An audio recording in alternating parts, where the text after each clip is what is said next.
com esteu? Des de Salt, des de la meva població, recomanant festes i tradicions catalanes. I avui aquí és un lloc molt emblemàtic per mi, perquè veieu, aquí posa serveis socials, però aquí antigament hi havia la primera escola que vaig anar jo, l'escola Guimerà, en deien a Can Cuquara o Can Peric, vaig fer de primer a quart.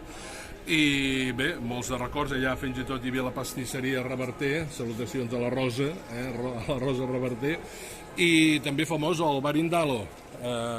L'Indalo ja sabeu que és un dibuixet, un ninot típic d'Almeria.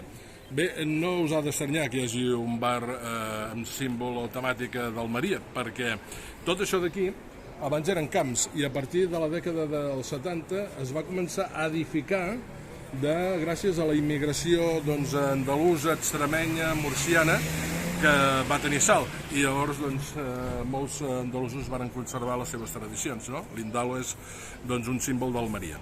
Bé, en el meu llibre trobareu un calendari de festes mòbils, d'aquestes que depenen de la lluna. Per exemple, el diumenge de l'Ascensió d'aquest any és el 29 de maig i el diumenge de Pentecosta el 5 de juny, però si ara tu dius me'n vull anar de vacances el 2029 per Setmana Santa, sàpigues que el diumenge de Rams serà el 25 de març, que el diumenge de Pasqua l'1 d'abril, el dimecres de Cendra el 14 de febrer. És el calendari de festes mòbiles que trobareu a Festes i Tradicions Catalanes. Estem aquí al carrer Àngel Guimerà, al centre del meollo, el rovell de l'ou de Salt. Que vagi bé.